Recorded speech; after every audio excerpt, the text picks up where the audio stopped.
Assalamualaikum warahmatullahi wabarakatuh.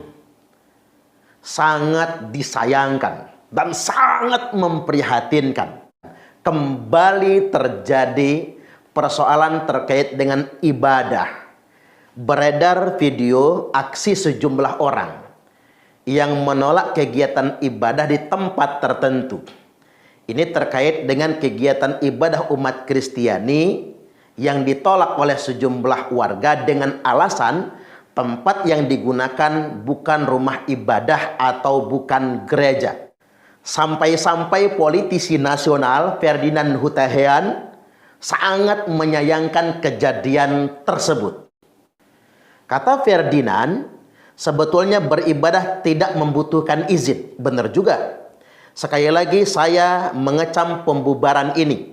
Saya berharap pemerintah mengambil tindakan kepada para pelaku dan tidak boleh membiarkan ini terjadi begitu saja. Saya acungkan jempol dengan Ferdinand Hutahian. Beliau ini mu'allaf, tapi beliau mengerti betul tentang Islam yang rahmatan lil alamin. Sejatinya keislaman itu sendiri adalah sebuah keindahan, kedamaian dan toleransi, bukan arogansi yang mengatasnamakan kebenaran. Sejumlah pihak sangat menyayangkan kejadian ini dan beberapa tokoh menganalisa ini bentuk kegagalan SKB 2 Menteri atau peraturan bersama Menteri Dalam Negeri dan Menteri Agama. Karena sebetulnya ini simpel sekali. Kalau terkait dengan persoalan izin mendirikan rumah ibadah, kewenangannya jelas ada pada kepala daerah. Tinggal apakah kepala daerah punya inner will, keinginan terdalam, punya niat baik, apakah punya political will untuk betul-betul mengayomi warganya apapun latar belakang keagamaannya. Termasuk kemudian memberikan izin kepada kelompok agama minoritas untuk mendirikan ibadah bagi mereka. Ini tinggal keinginan kepala daerah, simpel banget kan? Izin mendirikan rumah ibadah tersebut, kewenangannya ada di kepala daerah atau wakil kepala daerah. Ini kan tinggal dieksekusi saja sebetulnya. Atau mungkin ada kepala daerah kemudian yang terpengaruh fatwa-fatwa yang menyesatkan. Dari fatwa yang salah, seperti ada fatwa yang mengatakan kepala daerah yang memberi izin pendirian rumah ibadah agama lain nanti akan disiksa di akhirat nanti. Ini kan fatwa sesat sebetulnya. Ajaran yang betul-betul bertentangan dengan Islam yang rahmatan lil alamin. Ya jangan-jangan nih ada kepala daerah kemudian yang terpapar virus pemikiran radikal seperti ini. Seakan-akan kalau ngayomi umat beragama lain jadi berdosa. Seolah-olah kalau memberikan izin terhadap rumah ibadah agama lain jadi bersalah. Ini persoalan. Ini penting juga ya, kepala-kepala daerah ini mesti ngaji, mesti paham agama sebetulnya. Tidak ada ajaran Islam yang sedemikian rupa. Ini poin yang pertama. Poin yang kedua, di peraturan bersama Menteri Agama dan Menteri Dalam Negeri atau di SKB 2 Menteri ini kan mensyaratkan di antaranya ada 90 orang jemaat. Ini bisa diupayakan. Dan ada 60 warga sekitar yang mengizinkan. Ini bisa dimusyawarahkan ketika dimediasi oleh pemerintah daerah, tokoh agama setempat, memberi wawasan kepada warga, terjun langsung ke masyarakat untuk bersedia memberikan izin di lingkungannya ada rumah ibadah agama lain. Nggak jadi masalah. Yang jadi masalah itu ketika kemudian satu tidak ada punya niat baik, yang kedua ada provokator. Ada orang-orang yang memang memprovokasi dan mengondisikan warga agar tidak ikut tanda tangan. Bahkan pernah ada kejadian, persyaratan sudah lengkap semua, rekomendasi sudah lengkap, izin 60 warga sekitar sudah ada, kemudian anggota 90 jamaat sudah ada, berkas sudah lengkap, tiba-tiba hilang. Dan yang menghilangkan ini nggak tahu hilangnya di mana, hilang di oknum pejabat tertentu. Sehingganya pihak gereja harus mengulang lagi. Bahkan ketika dikonfirmasi kepada ketua lingkungan, ketua RT, mereka mengatakan tidak pernah tanda tangan.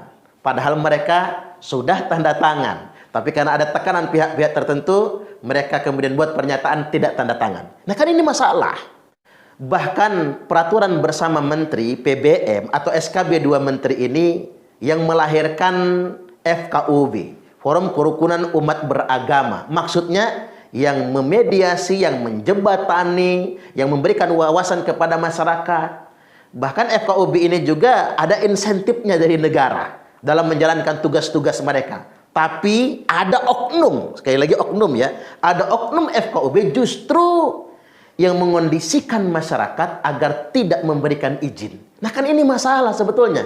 Benar apa yang dikatakan ketika SKB 2 Menteri atau PBM ternyata terbukti tidak efektif. Sekali lagi ingin saya tegaskan, ini kewenangan kepala daerah.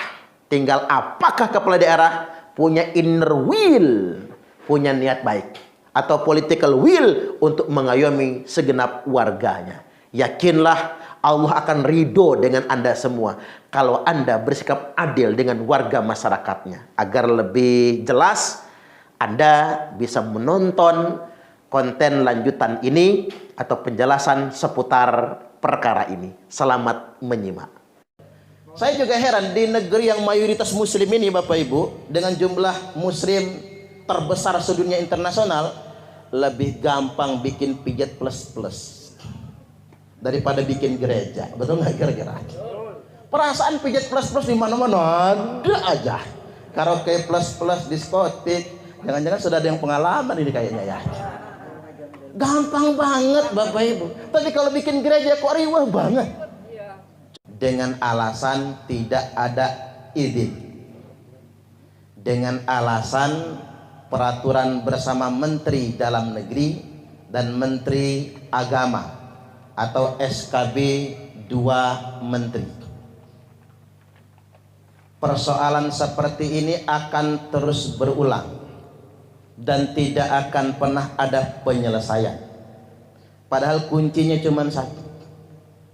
Gereja itu dipersoalkan karena tidak ada izin. Yang ngasih izin itu siapa menurut PBM? Yang ngasih izin itu adalah bupati wali kota.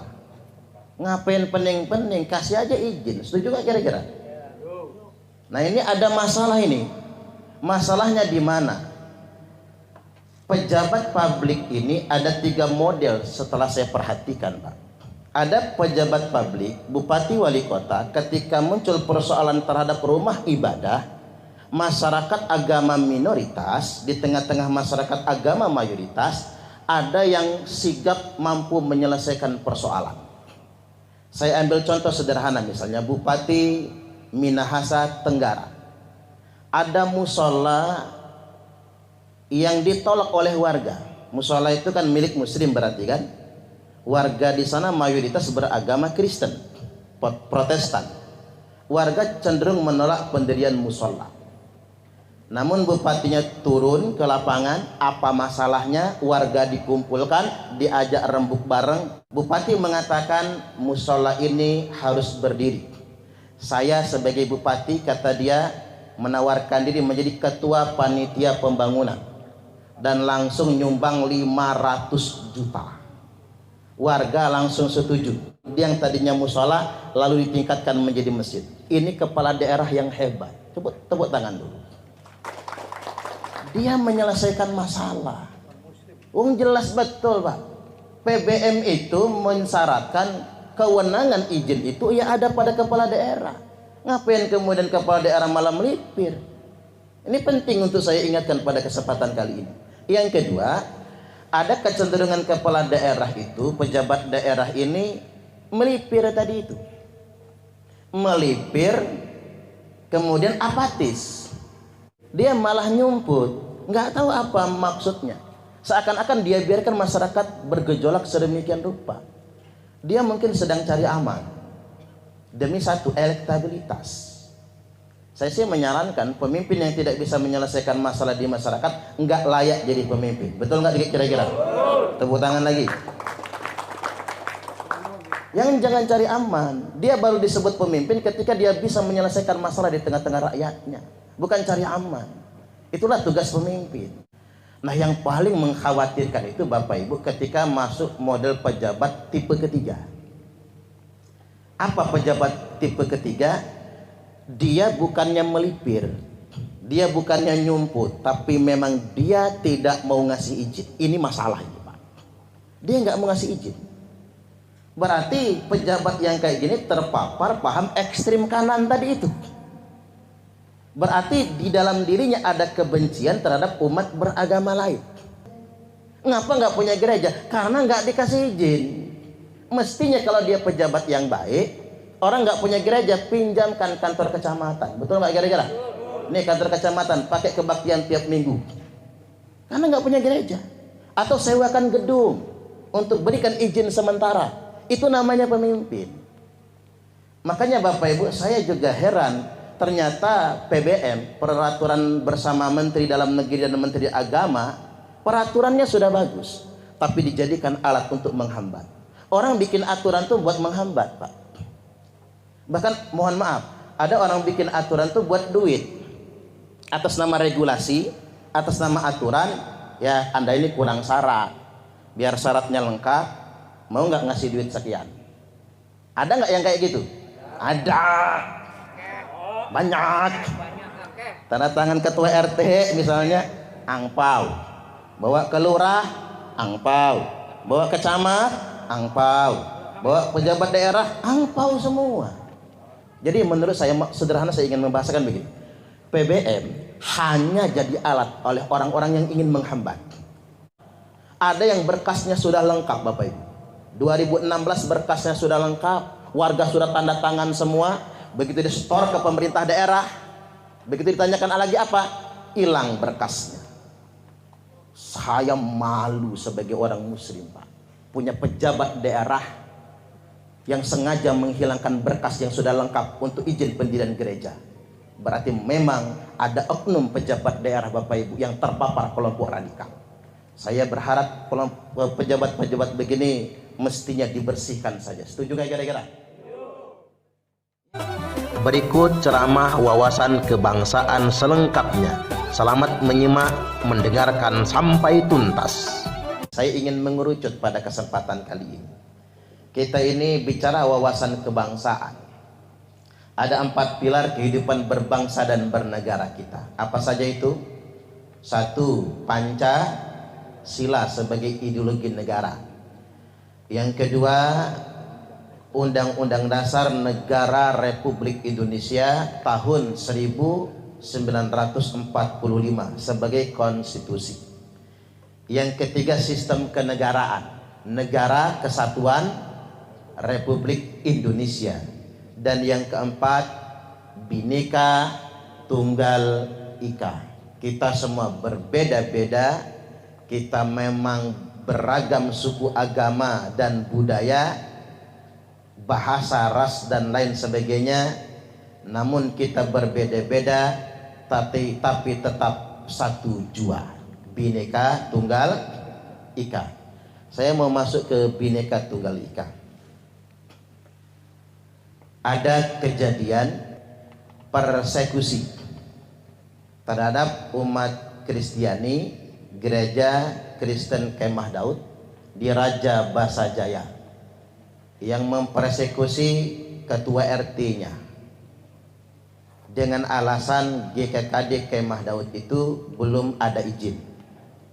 Dan yang sedang viral nasional sekarang, Bupati Purwakarta menyegel sebuah gedung yang digunakan untuk beribadah umat Kristen GKPS kalau tidak salah, dengan alasan tidak ada izin, dengan alasan peraturan bersama Menteri Dalam Negeri dan Menteri Agama atau SKB 2 Menteri.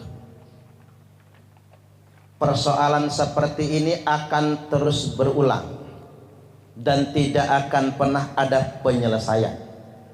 Padahal kuncinya cuma satu.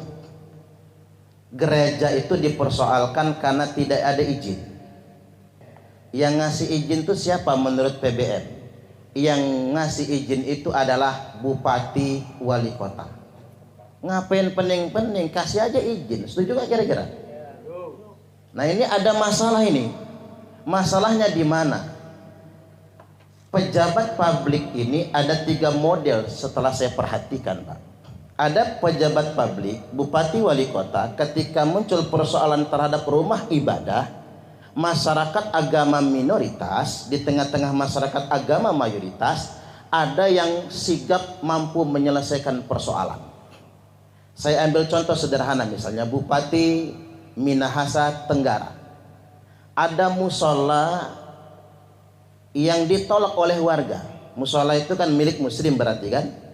Warga di sana mayoritas beragama Kristen, Protestan. Warga cenderung menolak pendirian musola. Namun bupatinya turun ke lapangan, apa masalahnya? Warga dikumpulkan, diajak rembuk bareng. Kalau kita rembuk pekon namanya, duduk bareng, rembuk bareng.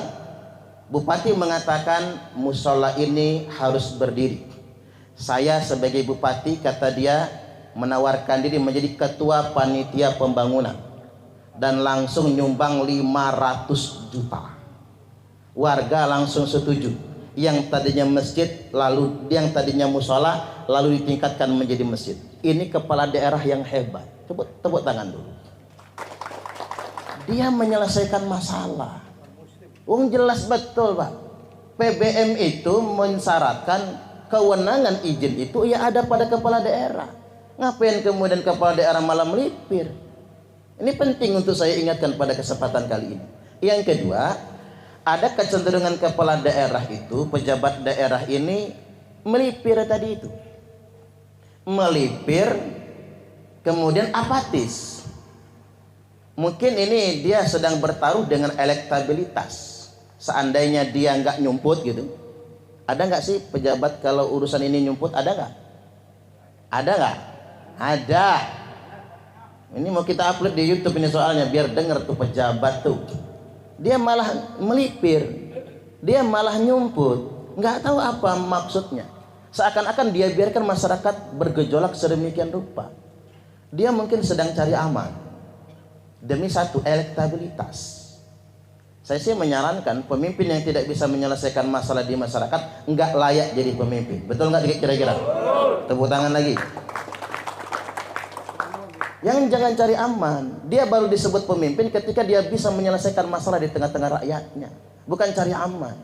Itulah tugas pemimpin. Nah, yang paling mengkhawatirkan itu Bapak Ibu ketika masuk model pejabat tipe ketiga. Apa pejabat tipe ketiga? Dia bukannya melipir, dia bukannya nyumput, tapi memang dia tidak mau ngasih izin. Ini masalahnya, Pak. Dia nggak mau ngasih izin. Berarti pejabat yang kayak gini terpapar paham ekstrim kanan tadi itu. Berarti di dalam dirinya ada kebencian terhadap umat beragama lain. Saya nggak membuat menjat satu agama ya. Misalnya ada pejabat beragama Protestan, tidak suka masjid berdiri, umpama. Ada pejabat beragama Muslim, tidak suka gereja berdiri, umpama. Berarti dia terpapar paham radikal, ekstrim kanan. Di dalam dirinya ada kebencian terhadap umat beragama lain. Nah, ini persoalan Bapak Ibu. Kayak kejadian Natal kemarin kan, umat lagi Natalan dipersekusi.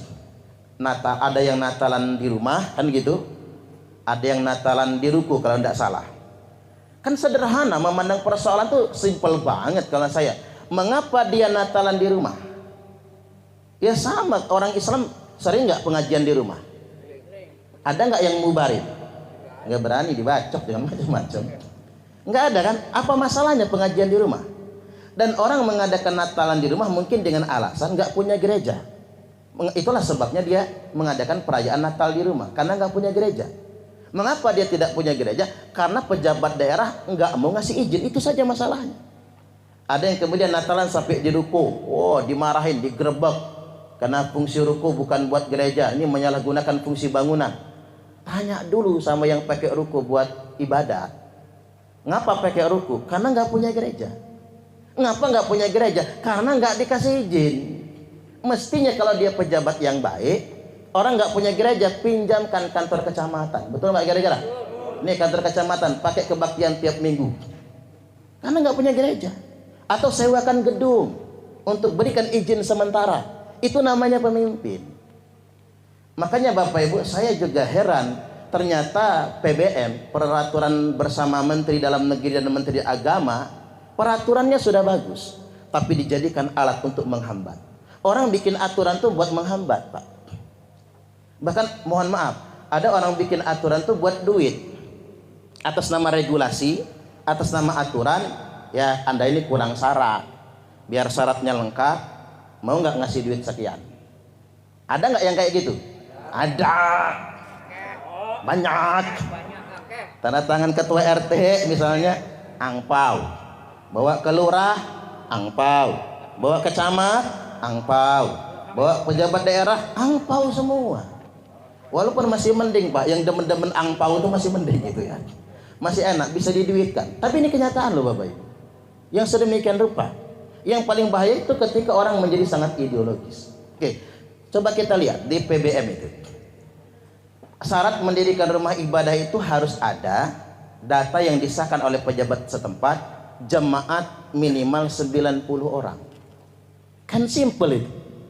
Jamaat itu sudah banyak yang lebih dari 100 orang. Cuman mereka ngakalin bagaimana untuk menghambat. Jamaat 90 orang itu harus ada di tempat itu, di RT tersebut. Yang gak bisa, Pak. Satu RT 90 orang mana bisa kayak gitu. Kalau cari orang Islam mah gampang. Ini sengaja dibuat begitu. Padahal 90 orang itu nggak harus dari kelurahan itu, enggak. Dari mana saja yang dia memang terdaftar di gereja tersebut. Ini kan peraturan itu fleksibel mestinya kan. Udah bagus peraturannya, tapi dibuat rumit oleh orang-orang yang berkepentingan. Yang kedua, syarat izin dari warga sekitar 60. Bagaimana warga sekitar mau mengizinkan? Uang diprovokasi kok. Mohon maaf, ada oknum loh Pak, yang mereka memprovokasi warga. Udah, jangan tanda tangan, jangan tanda tangan. Mereka digaji negara loh. Mereka digaji negara. Ini ada apa ini? Jadi menurut saya, sederhana saya ingin membahasakan begini. PBM hanya jadi alat oleh orang-orang yang ingin menghambat. Para PBM itu sangat fleksibel sekali. Dan saya turun ke masyarakat, Pak, ternyata masyarakat nggak masalah Ustadz. Rumah kami dekat gereja, tanda tangan. Ada yang berkasnya sudah lengkap Bapak Ibu. 2016 berkasnya sudah lengkap, warga sudah tanda tangan semua. Begitu di store ke pemerintah daerah, begitu ditanyakan lagi apa, hilang berkasnya. Saya malu sebagai orang muslim Pak, punya pejabat daerah yang sengaja menghilangkan berkas yang sudah lengkap untuk izin pendirian gereja. Berarti memang ada oknum pejabat daerah Bapak Ibu yang terpapar kelompok radikal. Saya berharap pejabat-pejabat begini mestinya dibersihkan saja. Setuju nggak kira-kira? Ya, dia makan gaji negara kok kayak gitu modelnya. Baik, sekarang saya masuk dulu ke doktrin keagamaan. Mungkinkah orang-orang tersebut terpapar paham ekstrim kanan? Sangat mungkin. Karena kelompok ekstrim kanan Bapak Ibu sangat membenci kelompok beragama lain yang beda dengan dia. Nah, kebencian ini kan hawa nafsu sebetulnya. Coba kalau kita mencontoh Nabi. Nabi itu bukan cuman Rasul Allah, bukan cuman penerima wahyu, tapi beliau juga menjadi kepala negara di Madinah. Umat Kristen Bani Najran mendatangi Nabi di Madinah, lalu minta izin sama Nabi melakukan kebaktian di Masjid Nabawi. Nabi kasih izin. Sahabat-sahabat yang agak radikal barangkali sempat ingin melarang. Kata Nabi, da'uhum, biarkan mereka beribadah di Masjid Nabawi. Coba Pak, ini yang merasa paling muslim nih, yang sudah merasa jadi panitia surga, ayo dengerin dulu. Yang sudah merasa paling Islam dewe, gitu, dengerin dulu. Nabi loh, kekasih Allah, orang paling mulia, beliau memperkenankan Masjid Nabawi sebagai tempat kebaktian umat Kristen Bani Najran. 60 orang yang datang bersama pendetanya, keuskupan dan lain sebagainya. Itu Nabi loh. Siapa yang mau ngebantah riwayat ini? Loh, kok ada sekarang orang yang ngaku muslim lalu menebar kebencian terhadap umat beragama lain? Bahkan mohon maaf, ada penceramah terkenal yang mengatakan begini, pejabat daerah yang ngasih izin terhadap rumah ibadah agama lain akan disiksa di akhirat nanti. Ada loh Pak. Penceramah ini laku lagi, terkenal lagi. Kok bisa ya? Ada orang yang mengatasnamakan agama tapi membangun kebencian terhadap umat beragama lain. Ada lagi tuh mu'alaf, tadinya Kristen masuk Islam. Oke, dia mu'alaf itu pilihan iman Bapak Ibu, betul nggak kira-kira? Tapi begitu dia menjadi muslim, nyaci maki agama yang dia tinggalkan. Walaupun sudah agak berkurang ya, karena masuk penjara kemarin soalnya. Nyaci maki. Dan itu sayangnya oleh sebagian umat muslim yang awam, saya pikir ini awam karena dia nggak ngerti, itu malah dielu-elukan, dibangga-banggakan. Padahal di Quran jelas loh kalimatnya, wala tasubbul ladzina yad'una min dunillah. Jangan sekali-kali, kata Allah, kalian menghina Tuhan-Tuhan agama lain. Coba yang suka menghina Tuhan agama lain, yang suka menghina agama lain, dia dapat dalil dari mana? Di Quran malah dilarang. Saya malah setuju sama Presiden Gus Dur, makanya boleh itu wali Pak. Kata Gus Dur, saya emang gak takut di samping rumah saya gereja, kata Gus Dur. Yang saya takut kalau samping rumah saya diskotik. Betul nggak kira-kira?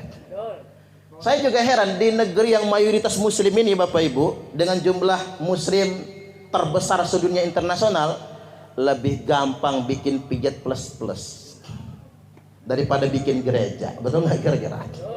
Perasaan pijat plus-plus di mana-mana ada aja. Karaoke plus-plus, diskotik, jangan-jangan sudah ada yang pengalaman ini kayaknya ya. Gampang banget Bapak Ibu. Tapi kalau bikin gereja kok riwah banget. Coba kalau rumah kita di samping kita ada gereja, lu apa masalahnya? Semua orang yang datang ke gereja itu orang ibadah, betul nggak kira-kira? Bukan orang yang mau berbuat kriminal loh, orang mau beribadah. Tapi kalau di samping rumah kita ada pijat plus-plus, saya takut Pak, saya yang hilaf nanti. Pulang ceramah, lepas jubah, lepas peci, lepas sorban, lepas sarung, ganti celana jeans, baju kemeja, kacamata hitam, topi, nyamar kita. Nggak ketahuan ustadznya. Kita pakai logika sederhana. Saya ingin yakinkan di awal Bapak Ibu, nggak ada satupun ajaran Islam yang membolehkan kita melarang umat beragama lain mendirikan rumah ibadah. Jadi kalau ada yang merasa islami, merasa sudah paling benar dewe, lalu dengan arogan dan marah-marahnya bersifat melakukan persekusi terhadap umat beribadah, umat lain sedang beribadah, itu di luar ajaran Islam, tidak sesuai dengan ajaran Islam. Apalagi kemarin, sepakat? Tepuk tangan dulu. Sekarang begini Bapak Ibu, begitu ada oknum ketua RT ditangkap Polda Lampung, kan jelas faktanya itu mempersekusi. Ibadah sedang berlangsung, videonya kan jelas soalnya. Kecuali kalau nggak ada video, mungkin bisa ngeles orang Pak. Jelas ibadah sedang berlangsung, dihentikan. Jangankan di masjid, gereja, vihara, pura, di petekong dan lain sebagainya, sedang di rumah saja kita ibadah dihentikan, itu pidana. Pidananya itu triple itu kemarin. Satu, pidana penodaan agama. Kedua, melakukan kekerasan dan dengan ancaman kekerasan untuk menghentikan orang yang sedang beribadah. Tiga, memasuki pekarangan rumah orang tanpa izin. Kan lompat pagar dia, ngedobrak kan. Tiga pidananya. Ya, Polda Lampung Bapak Ibu harus betul-betul meyakinkan ke dunia internasional kita benar-benar NKRI yang menghargai Bhinneka Tunggal Ika. Maka langkah tepat Polda Lampung, tangkap yang bersangkutan, tangkap dan kemudian penjarakan. Tepuk tangan lagi, biar polisinya pede menegakkan hukum itu. Tiba-tiba di demo, coba lihat yang demo siapa? Bendera hitam putih semua kan?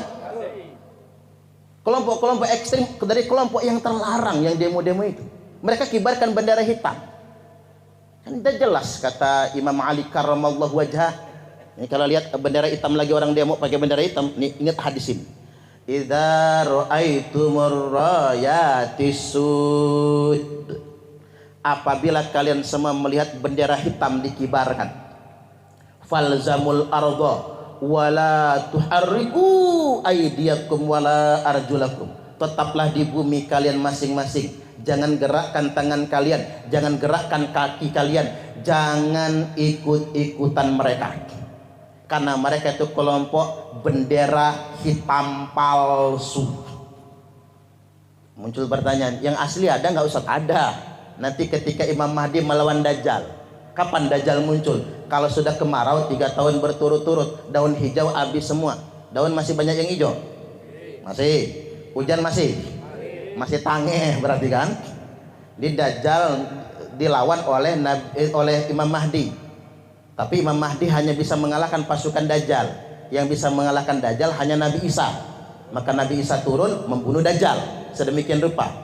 Oke Bapak Ibu, sebelum Imam Mahdi memimpin pasukan, maka yang pakai bendera hitam itu kelompok bendera hitam palsu semua. Kalau kelompok itu sudah muncul pakai bendera, jangan ikut-ikutan. Kelompok itu qulubuhum kazuburil hadid, hati mereka keras bagaikan baja. Coba Bapak Ibu lihat, kelompok-kelompok bendera hitam itu kan kerang semua kan? Keras hati, keras pala.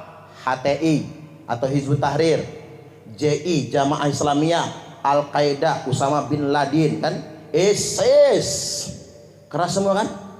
Termasuk Abu Bakar Basir itu kan, karena mereka dari JAD dan JAT. Hubungannya kemana? Hubungannya ke ISIS. Keras semua. Hati mereka keras bagaikan baja. La yafuna bi ahdin wala mitsaq. Ciri kelompok mereka tidak pernah menepati janji dan merusak kesepakatan. Apa maksudnya? Dimanapun mereka berada, mereka selalu melanggar kesepakatan hidup berbangsa dan bernegara. Makanya mereka Pak mengkafir-kafirkan sistem kenegaraan yang ada, dan mereka ingin memberontak kepada negara, memberontak kepada pemerintah yang sah. La yafuna bi'ahdin wala mitsaq. Makanya jangan ikut-ikutan kelompok yang sedemikian rupa. Makanya alhamdulillahnya Polda Lampung enggak terusik sama sekali. Tersangka tetap ditahan. Kalau dibebaskan, Pak, kalau dibebaskan, nanti orang merasa bisa menekan penegak hukum. Betul nggak kira-kira? Kata saya, ngapain kalian gagah-gagahan kayak gitu? Kalau memang pengen bebas, kan kita punya mekanisme hukum restoratif justice, betul? Ya sudah, sama polisi itu nggak usah nantang. Sama polisi itu ngomong baik-baik aja, betul nggak? Kalau bisa menangis, bisa nanti. Tapi kalau dengan nantang-nantang, apalagi sudah diboncengi oleh kelompok bendera hitam, ini masalah.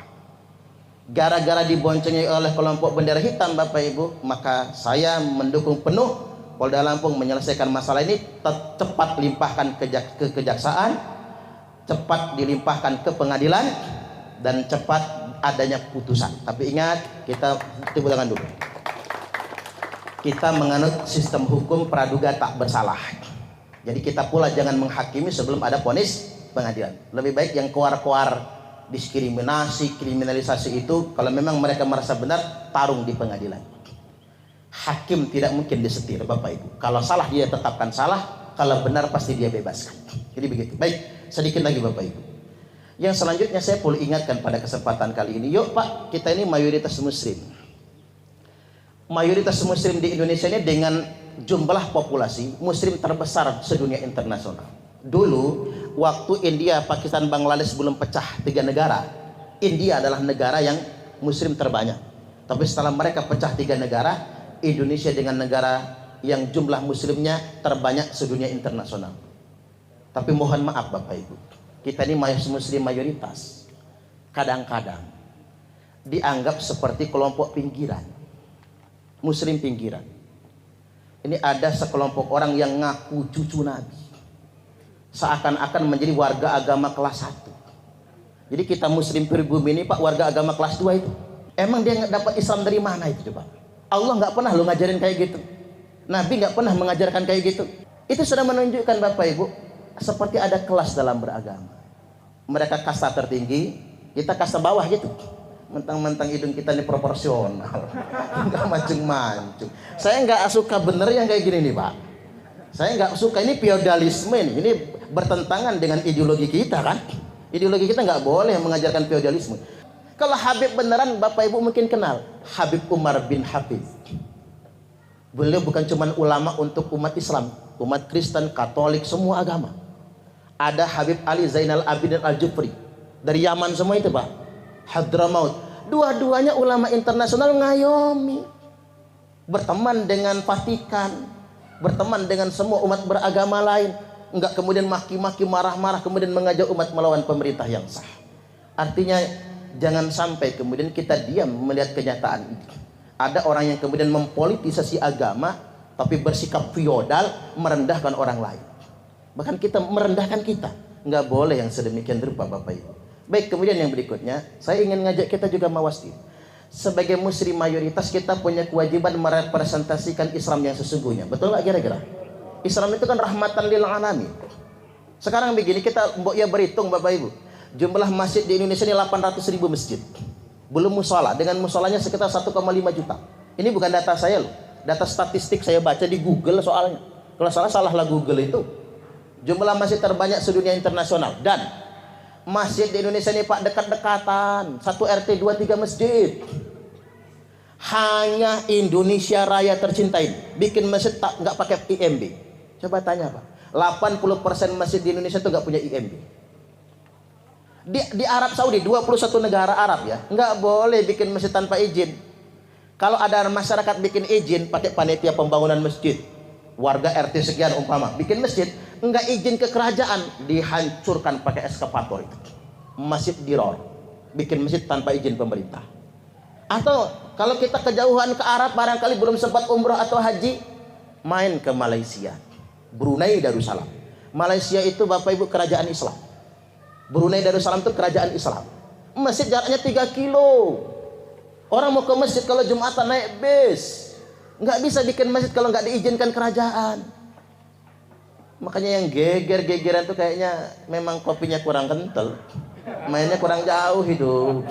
Mungkin begitu. Sekarang begini, Indonesia ini jumlah masjid terbanyak. Datanya Jawa Barat masjid terbanyak se-Indonesia. Masjidnya saja 60.000. Dengan musola lebih dari 100.000. Yang nomor 2 Jawa Tengah, yakni 50.000 masjid lebih. Yang nomor 3 Jawa Timur, 48.000 masjid lebih. Yang nomor 4 Sulawesi Selatan, 14.000 masjid lebih. Yang nomor 5 Lampung, 12.000 masjid lebih. Saking banyak masjid. Jawa Barat dengan provinsi terbanyak masjidnya, bikin gereja susah bukan main. Iya bayar. Nah kita kadang heran. Coba lihat ke Eropa, London. London itu ibu kota kerajaan Inggris, Britania Raya. Inggris itu kerajaan Kristen. Itu murni Bapak Ibu. Inggris itu negara kerajaan agama loh. Kerajaan Kristen Inggris itu. Di pusat kerajaan Kristen London ada 423 masjid dibangun bekas gereja. 423 masjid di kota London itu tadinya bekas gereja. Gereja yang nggak kepake lagi, nggak dijual buat diskotik atau buat toko, dijualnya buat masjid. Nggak ada orang Kristen di Inggris geger-gegeran. Coba kalau Bapak Ibu balik, ada gereja, ada masjid di Bandar Lampung dijual jadi masjid. Ada masjid di Bandar Lampung dijual jadi gereja. Hancur itu gereja, yakin saya. Nah, saya nggak mau beragama itu bertentangan dengan hati nurani. Tolong ini bagi yang merasa panitia surga, yang merasa Islam betulan, saya nggak mau Anda mengamalkan Islam yang bertentangan dengan nurani kebenaran. Inilah yang disebut oleh Syekh Muhammad Abduh, al-Islamu mahjubun bil muslimin. Kadang-kadang keagungan nilai-nilai Islam ini tertutupi oleh arogansi sebagian orang muslim. Gara-gara arogansi kita, gara-gara sikap kita, akhirnya keagungan nilai yang luhur tersebut tertutupi. Baik Bapak Ibu, sedikit lagi ingin saya sampaikan bagian akhir. Oh lanjut ya. Jangan kelamaan, jam berapa itu ya? Saking semangatnya ya. Banyak gak apa-apa. Jangan terpapar dengan kelompok-kelompok begitu. Sekarang begini, kelompok yang mengklaim dirinya sebagai representasi Islam tapi radikal. Kan Nabi sudah membantu kita mengidentifikasikannya. Apa kata Nabi? Beliau bersabda, yakhruju qaumun min ummati, akan keluar sekelompok orang di tengah-tengah umatku, yaqra'unal Qur'an, mereka semua fasih-fasih membaca Al-Qur'an, laisa qira'atukum ila qira'atihim bisyai', di mana bacaan Quran kalian tidak ada apa-apanya dibandingkan dengan bacaan Quran mereka, wala salatukum ila salatihim bisyai', salat kalian tidak ada apa-apanya dibandingkan dengan salat mereka, wala siyamukum ila siyamihim bisyai', puasa kalian tidak ada apa-apanya dibandingkan dengan puasa mereka. Jadi ada sekelompok orang Bapak Ibu ceritanya, Islamnya kayaknya iya banget, Islamnya kayaknya hebat banget, bacaan Qurannya hebat mereka, Salatnya rajin mereka, puasanya rajin mereka. Yahkiru ahadukum amalahu min amalihim.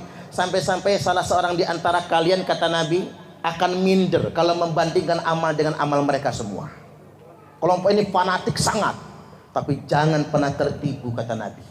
Mereka itu justru menjadi kilabun nar, anjing-anjing neraka. Lo kok iso, Pak? Rajin salat, hatam Quran, rajin puasa, tapi jadi anjing neraka. Mengapa mereka sedemikian rupa? Sebab yang pertama, satu, mereka paling suci, merasa paling suci, menganggap orang lain kafir, semua yang beda dengan mereka. Fala tuzakku anfusakum, janganlah kalian merasa suci dengan diri kalian sendiri. Huwa a'lamu bimanittaqo, dialah Allah yang paling tahu tentang siapa orang-orang yang benar-benar bertakwa. Kedua, mengapa mereka sedemikian rupa? Dikarenakan mereka melawan pemerintah yang sah. Man kharaja minat ta'ah, barang siapa yang keluar dari ketaatan kepada pemerintah yang sah, wa faraqal jamaah, dan memisahkan diri dari negara, famata, maka dia mati, mata mitatan jahiliyah, matinya mati jahiliyah. Udah habis waktunya ya? Belum. Dikit lagi. Maka matinya, saya pikir MC-nya mau ngasih kode soalnya. Maka matinya mati jahiliyah. Jadi sekarang begini Bapak Ibu, maksud saya, kalau ada orang yang mengatasnamakan agama tapi destruktif, mengatasnamakan agama tapi arogan, mengatasnamakan agama tapi mengajak kita umat melawan pemerintah yang sah, dia sesat dan menyesatkan. Kalau dia mati dalam keadaan itu, matinya bukan mati syahid, tapi matinya mati jahiliyah. Mata mitatan jahiliyah, matinya mati jahiliyah. Terakhir Bapak Ibu, saya ini belum lama ini ceramah di Provinsi Bali. Tapi yang saya ceramahi 100% muslim yang saya ceramahi di Bali, Pak. Tapi betapa terkejutnya saya Bapak Ibu, ketika di Bali, muslim yang saya ceramahi bukan Islam kayak kita, Pak. NII, Kelompok Negara Islam Indonesia. Saya juga heran, kalian ini, kata saya, antum, jangan tanya kalian sama mereka, marah nanti. Antum ini, kata saya, muslim minoritas di Bali, tapi kok radikal. Jadi tokoh-tokoh agama di Bali bingung, Pak. Kalau kami sampai berantem sama mereka, Ustaz, nanti dikira Hindu versus Islam yang berantem. Padahal mereka memang kelompok radikal. Sudah minoritas tapi ngeyel. Minoritas tapi merengkel. Itu nggak boleh. Dia sudah tersusupi ajaran yang salah tadi itu Bapak Ibu. Kemudian yang kedua, seminggu sebelum puasa, saya kan diundang Pak Pandi Chandra ngasih narasumber kan. Saya mendadak membatalkan. Tapi Pak Pandi Chandra nggak marah sama saya. Saya mendadak membatalkan karena saya diundang ke Nusa Tenggara Timur Bapak Ibu. Kota Kupang, bukan Kota Kupang Bandar Lampung. Kupang Nusa Tenggara Timur mana sih sono ya? Nusa Tenggara Timur Bapak Ibu. Ada orang Kupang tak Pak? Bapak orang Kupang? Hah? Yang mana? Iya tah? Oh Kupang Tebak. Kirain Kupang mana? Kupang Nusa Tenggara Timur. Ya pikir saya pas sekali-kali kita terbang dulu ke sana. Cuma salahnya panitia itu terlalu mendadak menghubungi saya, sehingga saya nggak bisa mampir ke Labuan Bajo gitu. Padahal saya pengen banget ke Labuan Bajo itu kan, karena mepet. Saya cuma punya satu waktu bisa ngebatalin acara Pak Pandi Chandra aja, yang hari Senin itu aja. Saya ngisi hari Senin, saya terharu Bapak Ibu.